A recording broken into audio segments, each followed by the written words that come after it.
Hey, I'm Robin, and welcome to the Radical Reviews Show on the Lazor Flashback channel.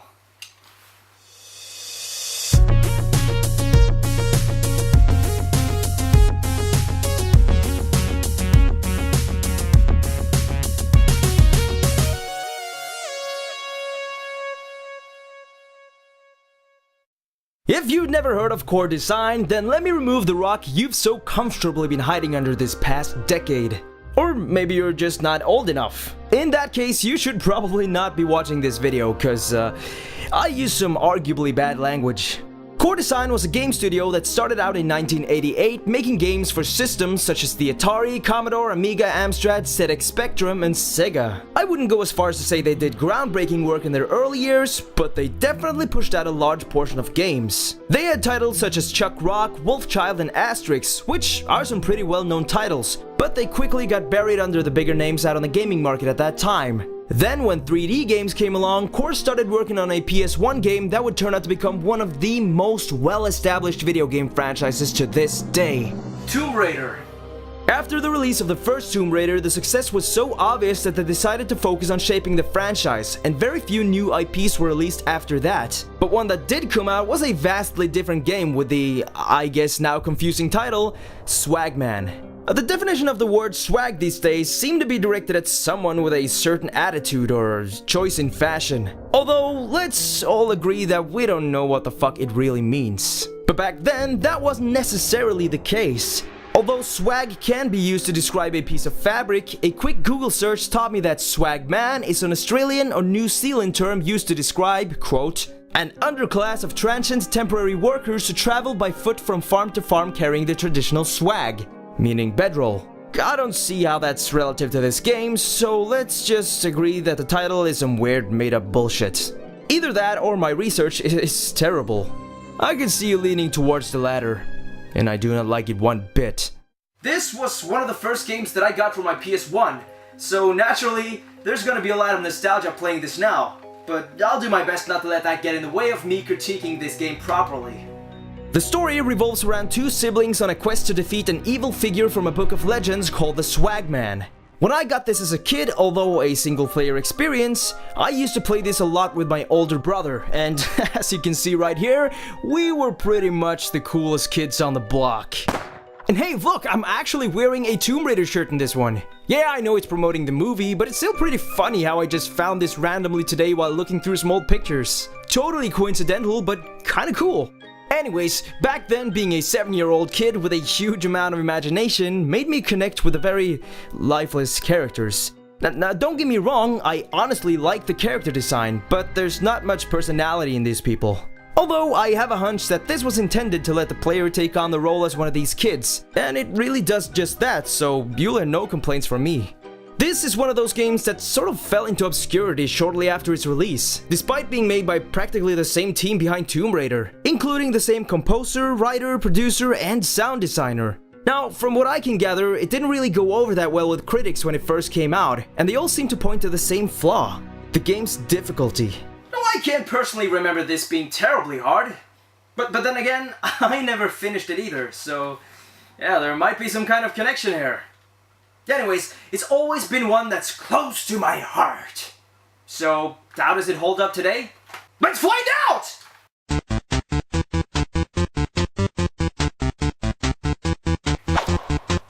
Go!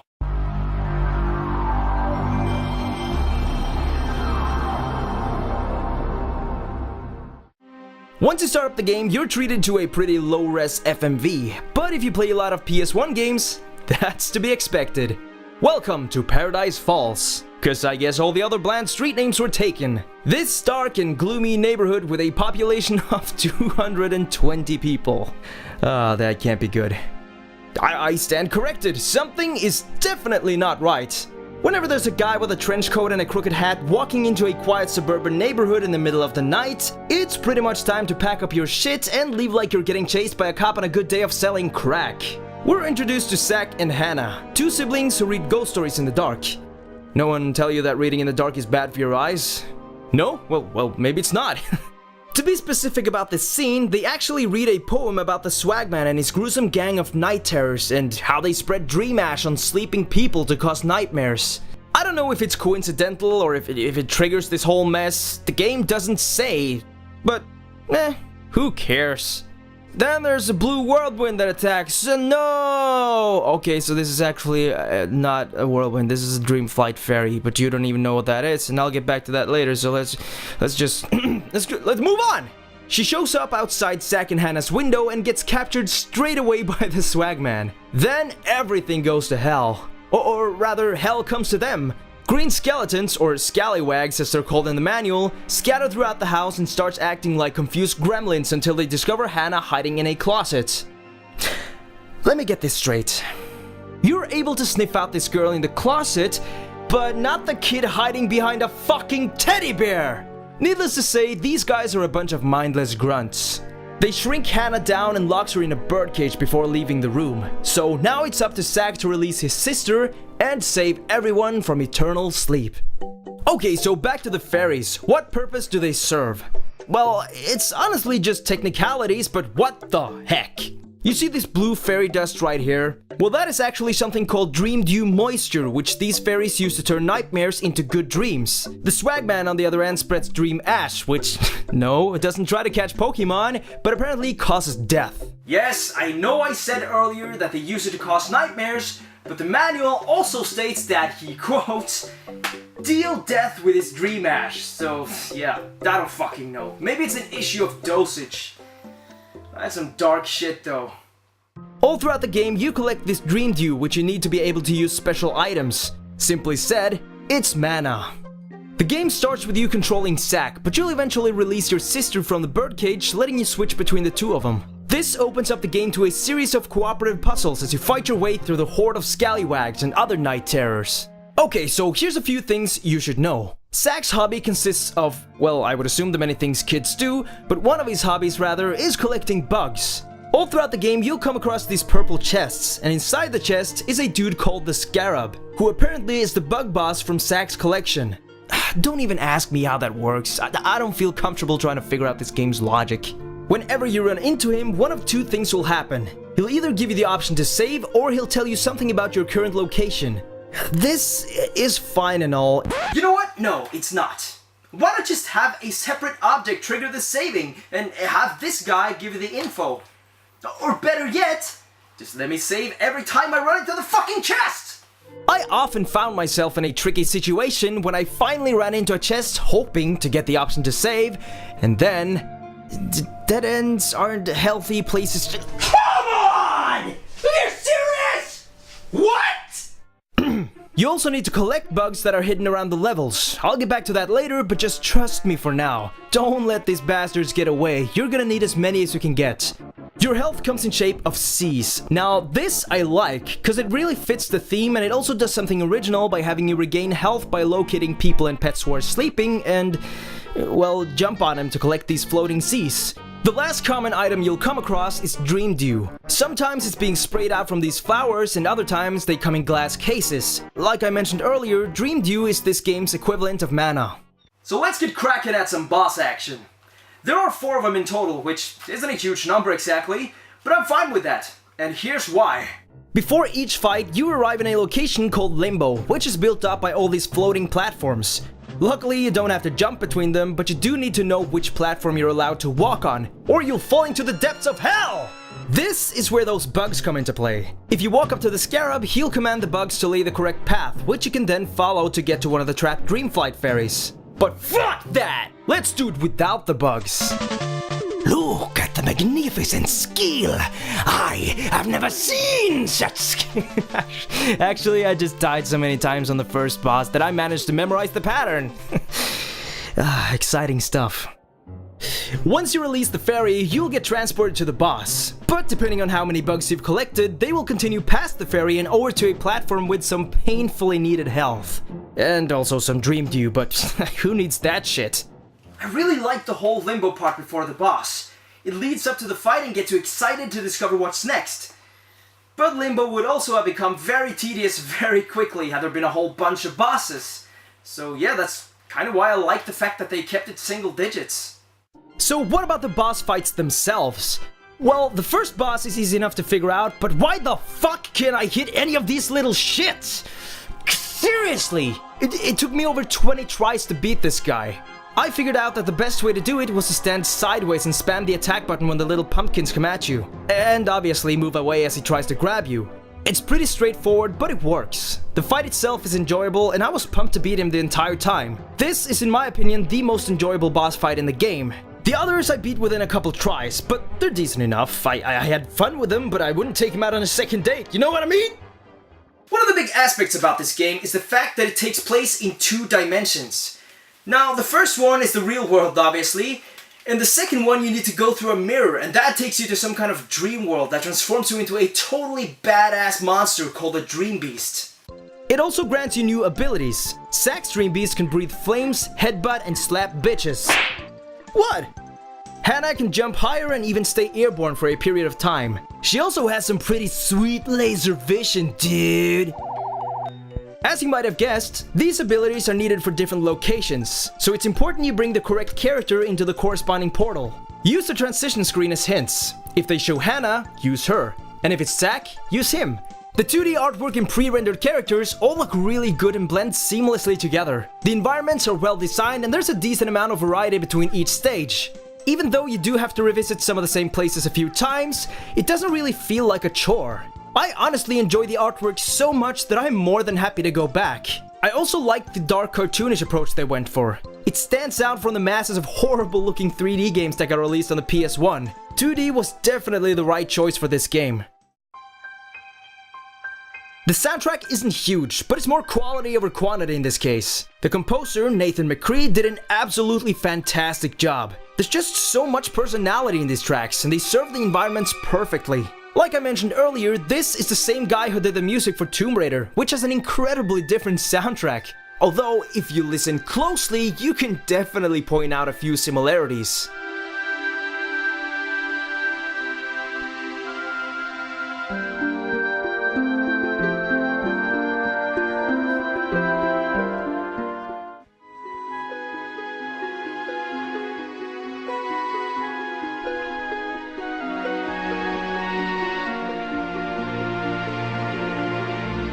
The sound effects are top-notch too, so I have no complaints in the audio department whatsoever.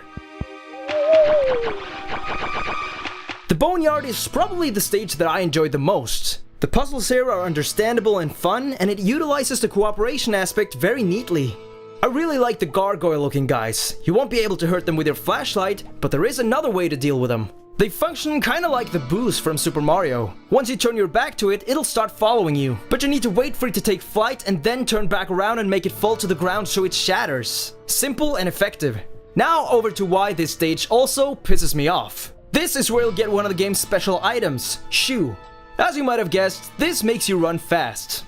Ungodly fast, but controllable to a certain degree, I guess.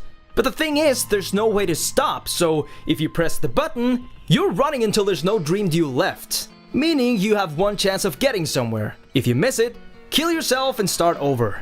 This is ass. And not the good kind either. Zack and Hannah both have the same attack, which I don't mind per se, but the weapon itself, if you want to call it that, the flashlight, is one of the game's biggest flaws. Hitting anything with a flashlight becomes a challenge in itself when the range is 5 inches in front of you, and it doesn't help that the enemies have an insanely tiny hitbox, or at least an incredibly unpredictable one. Sometimes you hit everything just by spamming the attack button, but other times, nothing happens. To say that the flashlight is a pretty terrible weapon would be the understatement of the year. The game rewards you for exploring the levels, and that's a huge plus in anyone's book.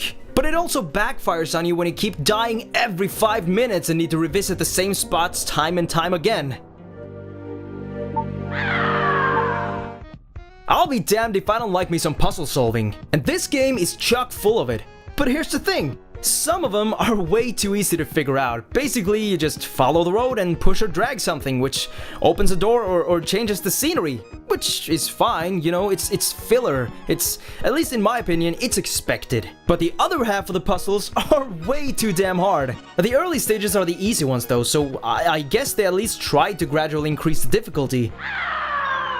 Although the game definitely does some cool things, like giving you special items and abilities, it kinda sucks that you're rarely needed to take advantage of these.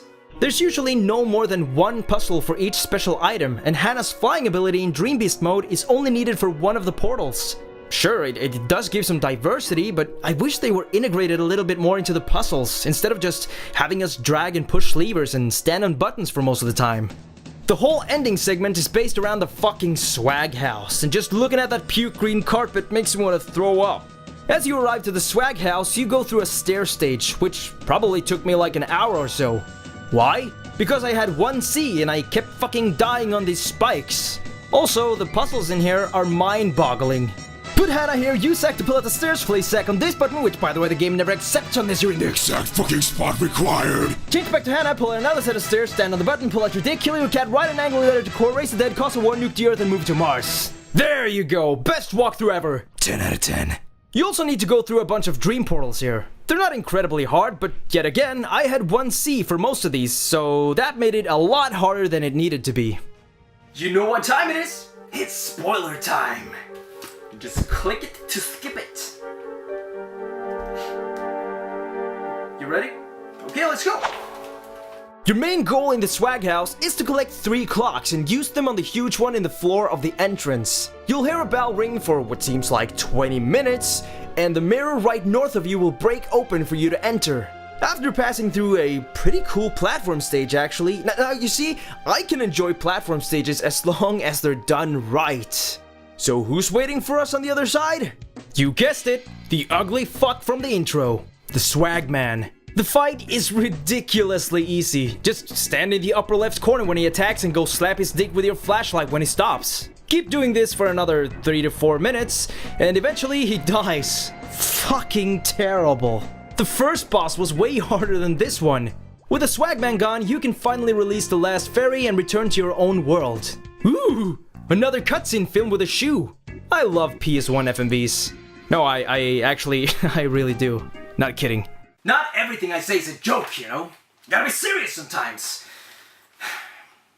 So they all jump through this weird blob portal and it all seems good until the Swagman makes one last attempt to drag Zack with him back through the portal. He grabs a hold of Zack's leg, who responds with crying like a baby. And I know what you're thinking, but no, I'm not insulting the kid, I'm just stating the facts.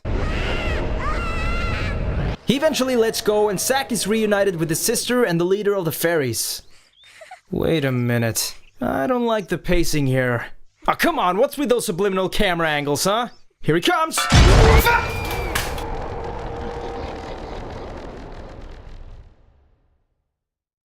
Okay, so what happens next? Do they die or do they save the world? What happens? Nothing. That's what happens. Talk about leading up to a sequel, huh? Nothing was resolved. Well, yeah, you rescue the fairies, sure, but the Swagman is still out there, and we all know these fairies aren't very good at self-defense. So far on my review journey, I've looked at the story of Thor, Mr. Mosquito, and Rocket Knight Adventures, and every single one have had a sequel where it wasn't necessarily needed. These other games could very well stand on their own, but they figured that, fuck it, let's make another one. Yet here we have a game that ends with this significantly huge cliffhanger, but no sequel of any sort. Well, screw thee, Core! Screw thee! So, back to my initial question. Does this game hold up to my childhood memories? Fuck no! Okay, that's not fair. I do actually enjoy this for what it's worth. But it's just way out of my comfort zone.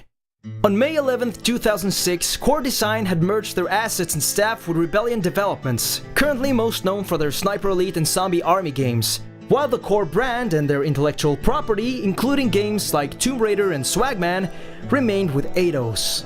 So who knows, maybe one day we'll see a real ending to the story, but for now, we'll just have to live with another addition to our shoebox of unanswered questions. It's a metaphorical shoebox, you got that right? I'm not a weirdo, I don't keep questions in a shoebox. I do keep Pokemon cards though! All in all, I think the game has a lot of unused potential. There is a great deal of fun content, but you're not given the opportunities to take advantage of it to the extent that I think it deserves. It pains me to say that I found more things that I disliked about the game than what I did like. A disappointing discovery indeed. I still enjoyed playing through the game, and there's definitely enough here to keep you interested, so I think it's worth a look, if not just for the audio visuals alone. I say if you ever come across a cheap copy or have one sitting in your shelf already, then pop that sucker in and decide for yourself if it's worth finishing. It's been a rad evening, but it's time I head back to my imaginary bar and serve a couple ice-cold roundhouse kicks to some outlaws. Thanks for watching Radical Reviews. I had so much trouble getting past this until I figured out a way that actually works.